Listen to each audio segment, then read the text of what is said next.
Assalamualaikum warahmatullahi wabarakatuh. Perkenalkan, nama saya Dwi Algifari dengan NRP 5017231440 dari kelas A mata kuliah Vulkanologi Departemen Teknik Geofisika. Di sini di chapter selanjutnya ya teman-teman, kita akan membahas terkait chapter keempat dari buku Geologi Gunung Api Purba mengenai erupsi gunung api. Nah, oke. Jadi di sebelumnya kita bahas terkait bentuk dan struktur gunung api. Nah, beberapa materi itu menyinggung terkait erupsi juga, teman-teman. Mungkin ada teman-teman yang pernah dengar di video sebelumnya itu ada erupsi linear dan juga erupsi-erupsi plastik dan lain-lain. Itu bisa menjadi bridging ke chapter keempat ini. Nah, kita next saja. Yang pertama, di mana eh, karena ini gunung api ya, teman-teman. Jadi, kita akan membahas proses vulkanisme pastinya, di mana erupsi gunung api ini merupakan pergerakan magma dari dalam bumi ke permukaan. Nah, ini salah satu contoh erupsi gunung api di Filipina. Nah, di mana erupsi gunung api itu didefinisikan sebagai proses keluarnya magma dari dalam bumi ke permukaan. Nah, proses ini ada dua, ekstrusi dan juga intrusi.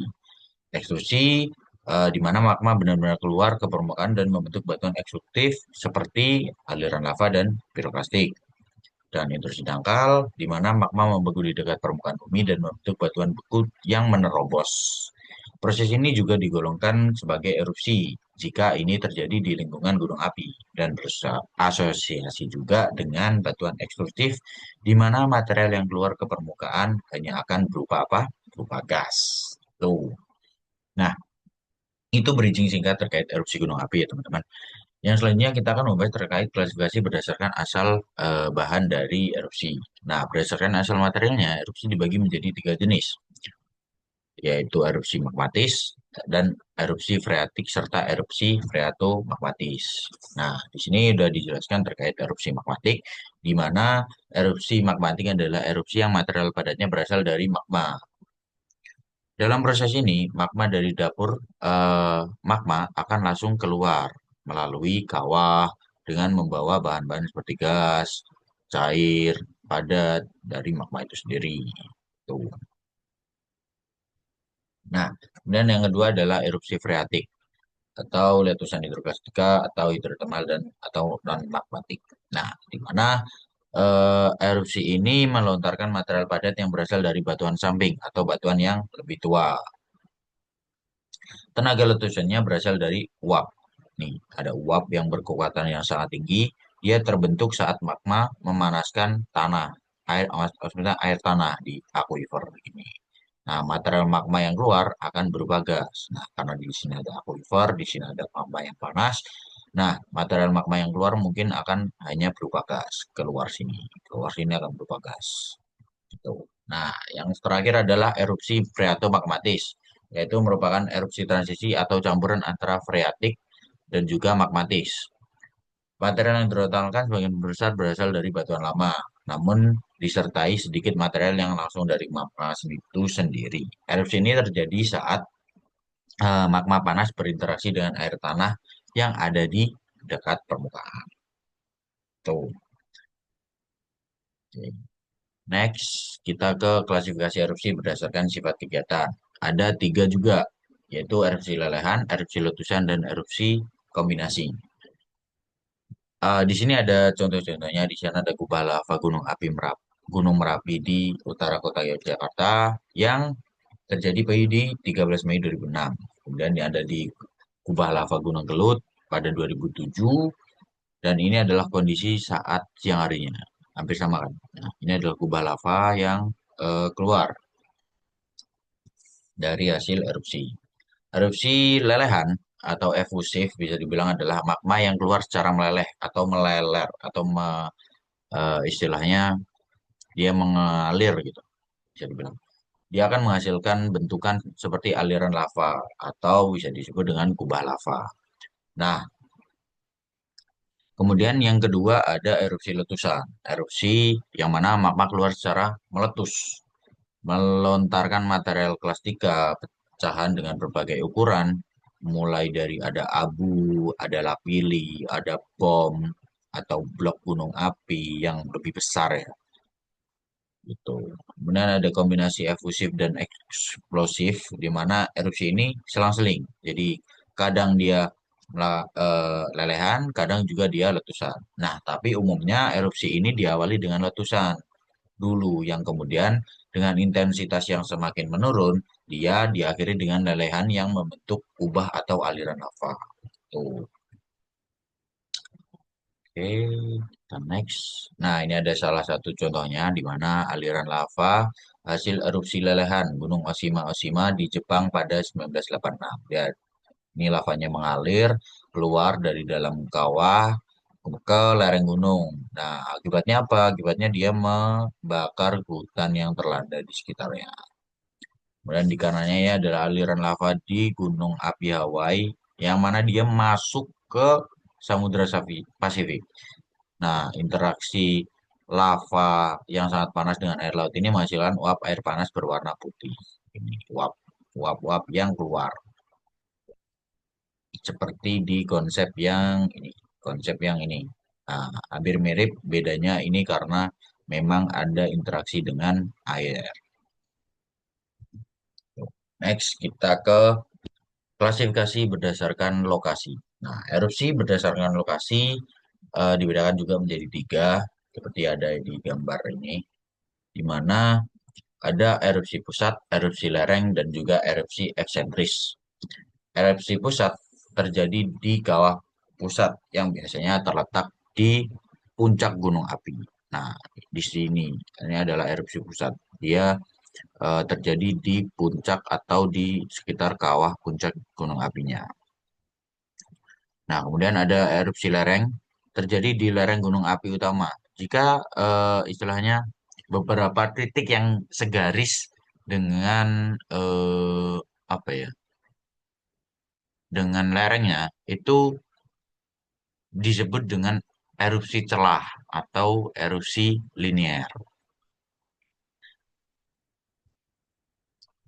Kalau erupsi linear itu sebenarnya bisa, oh kalau tidak salah di chapter sebelumnya saya membahas terkait erupsi linear ya.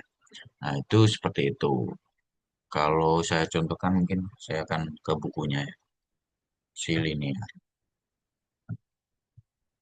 Sorry.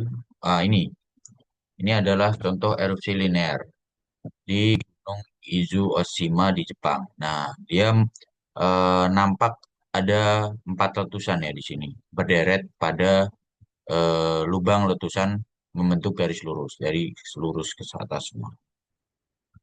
Ini juga ada erupsi linear di Gunung eh, Laki di Islandia. Ini pasca ya, tapi dia membentuk erupsi linear. Dia membentuk erupsi linear seperti ini. Seperti itu. Oke, kita kembali lagi ke sini untuk membahas. Nah, dan yang terakhir ada erupsi eksentris, di mana dia itu di luar ini tubuh gunung api utama. Jadi, misal di kaki gunung atau di dataran sekitarnya itu adalah contoh erupsi eksentris berdasarkan lokasinya di sini. Oke, Oke, yang kemudian adalah kita bahas terkait mekanisme erupsi. Nah, mekanisme erupsi sendiri sangat dipengaruhi oleh tekanan gas dalam magma, di mana eh, ada beberapa letusan atau lelehan yang dihasilkan, seperti yang tadi aku jelasin, di mana saat erupsi letusan itu disebabkan oleh tekanan gas yang tinggi, berbeda dengan erupsi lelehan dengan tekanan gas yang rendah. Saat magma asam yang sangat kental, itu akan cenderung mengalami kandungan gas yang lebih banyak karena proses diferensiasi magma, sehingga erupsinya bersifat eksplosif. Nah, di gambar ini diilustrasikan bahwa gas yang terpisah dari cairan magma akan naik dan akan menyebabkan fragmentasi serta akan pada akibatnya menyebabkan letusan. Nah, saat erupsi lelehan, itu disebabkan karena tekanan gas yang rendah, magma basal, yaitu magma yang encer, umumnya memiliki tekanan gas rendah sehingga erupsinya cenderung dia hanya lelehan mengalir. Namun magma asam pun bisa keluar secara meleleh jika terjadi apa? Jika terjadi yang namanya degassing atau kebocoran gas di bawah permukaan sebelum mencapai puncaknya.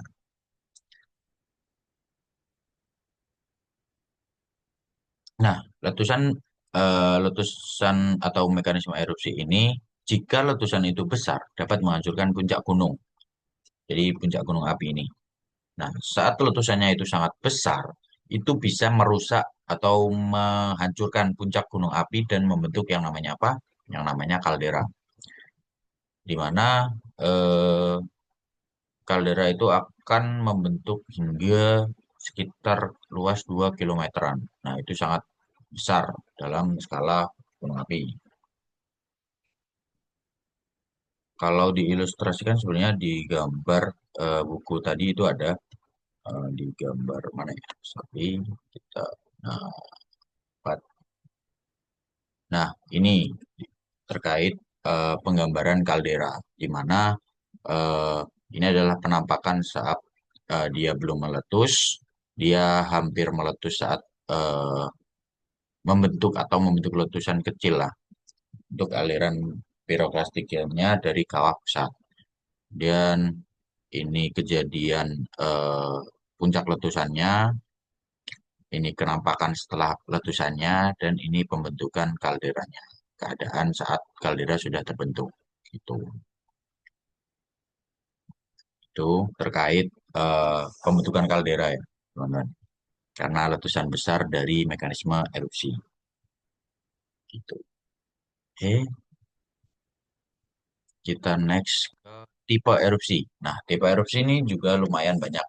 Ada tipe Hawaii, ada tipe Stromboli, ada tipe Vulcano, ada tipe Plini atau Ultra Plini, Plinian ya, Subplinian, Plinian, dan sebagainya.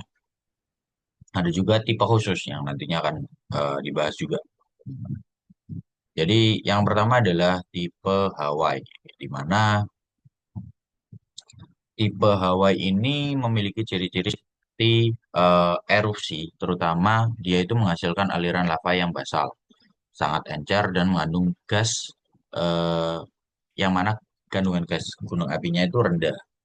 Erupsi ini muncul dari rekahan dan dimulai dengan lava fountain atau lava mancur.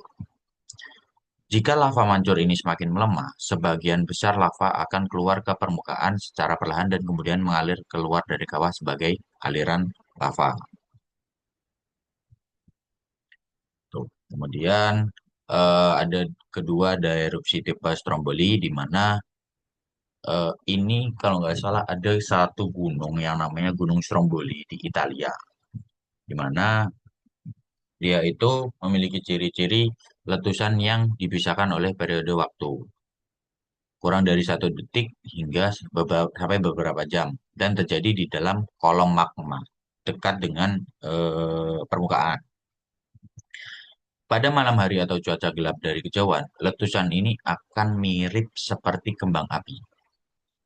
Nah, bahan lontarannya itu terdiri atas bom dari gunung api, lapis skoria, dan abu gunung api.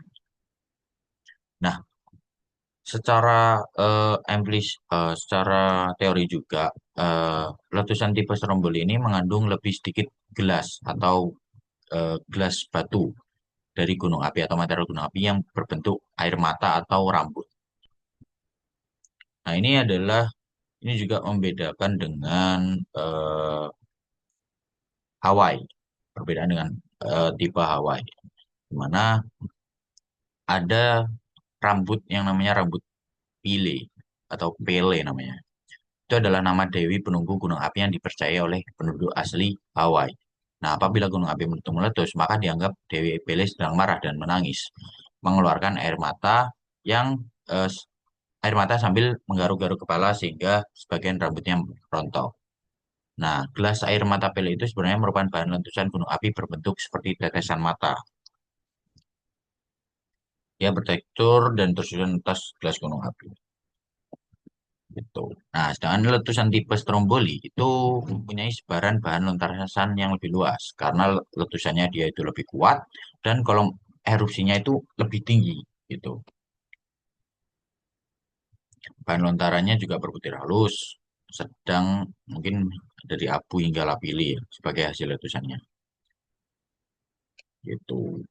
Terus yang ketiga ada tipe erupsi vulkano, di mana ini eh, apa ya? Dia menyemburkan abu gunung api yang berwarna abu-abu gelap hingga hitam. Tipe vulkano ini memiliki skala yang cukup luas ya. Dia memiliki kolom erupsi setinggi 3 hingga 15 km dengan tipe erupsi itu freatik hingga freatomagmatik. Ham- Kalau tipe vulkano ini hampir mirip dengan Pliny dan subpliny atau ultra Pliny ini sebenarnya. Namun agak berbeda di dalam ketinggian kolom magma dan juga derajat letusannya tadi, yang 3 hingga 15 km tadi. Kemudian tipe vulkano ini membentuk perlapisan yang cukup bagus, pemilihan sortasinya buruk. Nah, dia itu kayak akan lubang bekas keluarnya gunung api dari bawah gitu. Dia memiliki vesikular atau fragmen-fragmen vesikular yang buruk, memiliki tekstur gelas dengan bentuk meruncing. Ke apa kita tunjukkan? Ada gambar-gambar dari ini. Nah, ini adalah salah satu contoh, ada erupsi tipe Hawaii, ada contoh erupsi Stromboli di sini. Nah, di ini adalah Gunung Stromboli ya, yang ada di Italia itu.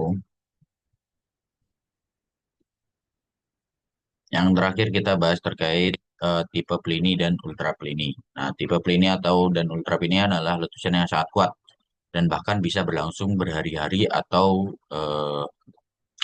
secara terus-menerus lah. Dia akan menghasilkan endapan abu dan batu apung yang tersebar luas. Nah, inilah yang menjadi asosiasi dari kaldera, pembentukan kaldera tadi.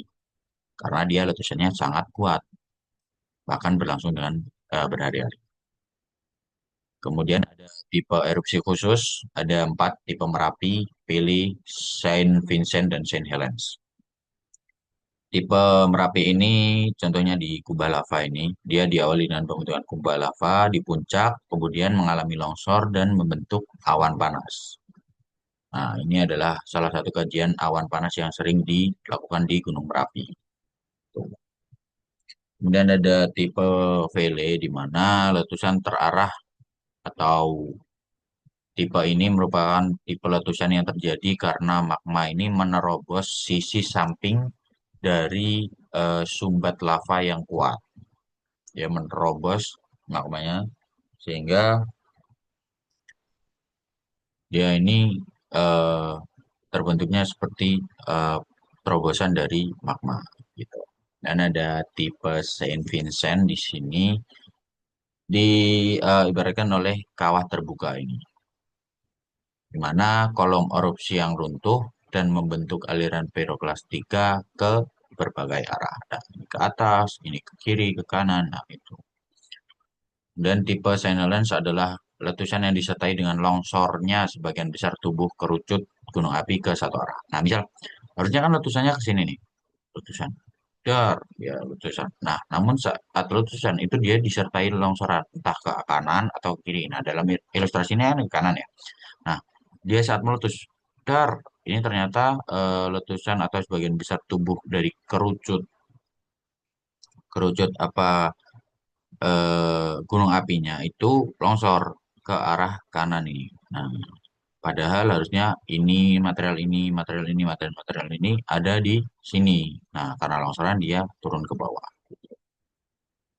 Nah, kemudian ada indeks letusan gunung api, di mana ini dikenal dengan VEI atau Volcanic Explosivity Index, di mana ini mengukur kekuatan letusan gunung api dengan nilai 0 itu non-eksplosif hingga 8 itu eksplosif atau sangat besar. Penilaian ini didasarkan pada volume tepra atau material lontaran. Nah, di sini ada volume tepra, kemudian ketinggian kolom erupsi dan juga lama letusannya seperti apa. Ya di sini ada juga klasifikasi tipe erupsi, tipe awan yang strombolian itu dengan indeks letusan seberapa besar. VI bernilai nol artinya erupsi lelehan saja.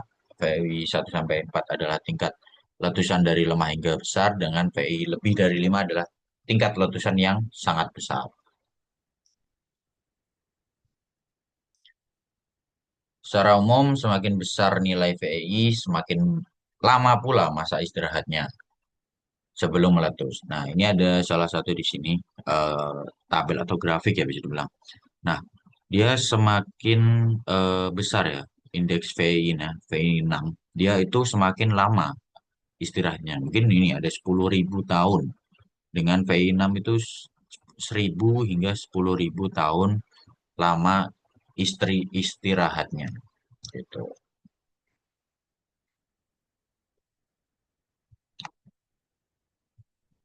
Oke, seperti itu terkait indeks letusan gunung api.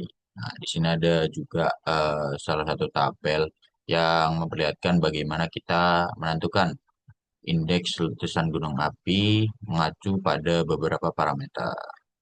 Gitu. Salah satu yang penting tadi kita bahas adalah tipe erupsinya, entah itu awayan, strombolian, vulkanian, plinian, atau ultraplin. Nah, oke, ini juga hampir sama saja dengan yang kiri ini. Nah, oke, kita next yang terakhir, di mana pada dasarnya erupsi gunung api adalah proses keluarnya magma ke permukaan, entah itu secara dia ekstrusif atau melalui intrusi. Ekstrusif langsung ke permukaan, intrusi terjadi akibat penerobosan dari batuan intrusi itu sendiri. Erupsi juga diklasifikasikan menjadi beberapa dari asal material, dari sifat kegiatan, dari lokasinya, kemudian dari berbagai mekanisme tipe erupsi, kemudian tipe erupsinya sendiri seperti apa, itu menjadi kajian yang penting bagi seorang geologis atau vulkanologis untuk mengetahui bagaimana sejarah geologi gunung api purba ini. Dengan mengacu pada volcanistic explosivity index juga kita bisa tahu nih berapa masa istirahat dari gunung api itu sebelum dia meletus. Itu. Nah, semoga pemaparan yang saya sampaikan ini jadi bermanfaat buat teman-teman semua. Saya ucapkan terima kasih untuk teman-teman yang sudah menonton video ini, menyempatkan waktunya untuk menonton video ini. Semoga bermanfaat. Kurang lebihnya mohon maaf dan jika ada pertanyaan bisa ditanyakan. Assalamualaikum warahmatullahi wabarakatuh.